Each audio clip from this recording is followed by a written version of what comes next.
Hey guys, it's Brick Thunder, and today we head to ScareFactory to pick up my ghost flyer.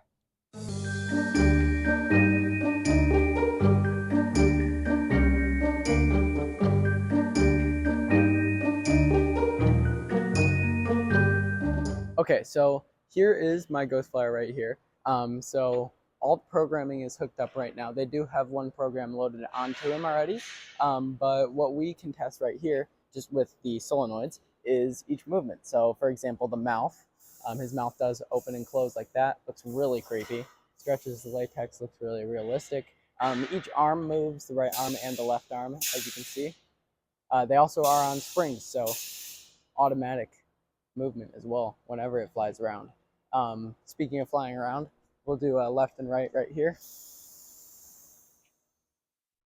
Hands about 16 feet, and then it can go up and down.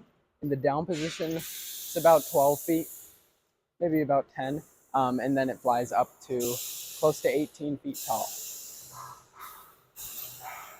As you can see there, the arms are kind of moving with it.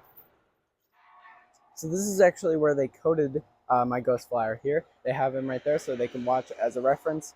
And there is his code loaded onto the controller over here, which I'll also show. This is pretty much how all of them come. This is just a wood panel with all of the solenoids, the controller. They're using the new Flex, the Flex 2 from Fright Props, and they have a regulator on here so you don't use too much PSI while running them.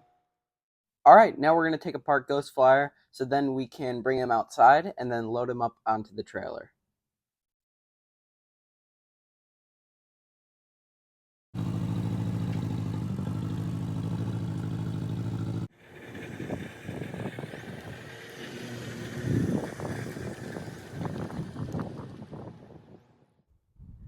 All right, so we have it home now. It is here on the trailer. Ghost Flyer himself is in the garage right now. But right now, what we have to do is actually set up the entire mech before we can attach him on. So what we are going to do here is we're going to get this thing off the trailer, set it up on the ground. We have these outriggers that they gave us for the corners so that it can stand without having to be bolted into the ground. And then once it is standing, we get the arm up into the right position by clipping on the cylinder over there. As you can see, that's detached right now. And then that's when we can attach the ghost onto it. All right, so now we have it off of the trailer. The main base is on the ground. So now I'm going to do a time lapse of us setting up the arm so that we can attach the ghost.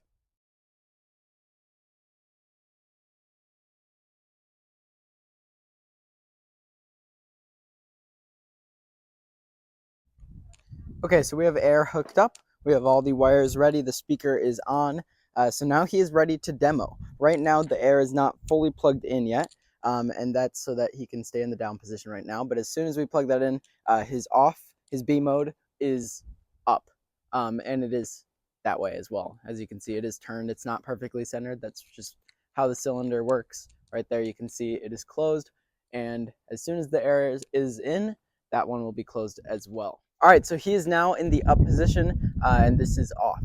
So now what we're going to do is do our daytime demo. We're going to trigger him now, and then I'll do a night one in a second.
All right, so there it was, Ghost Flyer from ScareFactory. Huge thank you to David and his team at ScareFactory. This thing is incredible. I'm so glad I got to go to the factory to see how this and things like this are made. It's really, really a cool process, and they put a ton of work into it. Just looking at the mech back here, you can see how much goes into designing one of these.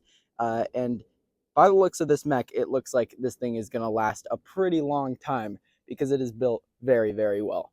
But yeah, I would totally recommend this guy. If you're looking into getting a ScareFactory animatronic, this is definitely one of my favorites for sure, and I think one of the most impressive, just because of that massive scale of movement and overall articulation and everything going on is really crazy in this thing. One thing you may have noticed in the demos, it wasn't doing the full kind of bouncing at the ground. Usually it'll go up and down a bit more, and that's just because we had it on pretty low PSI here. I don't have my normal compressor here at this house, so I was not able to do that today. But for the haunt, we should be able to run it at a higher PSI to get that full range of motion. But yeah, there it was, Ghost Flyer. Thank you guys for watching. See you guys in the next video. Bye.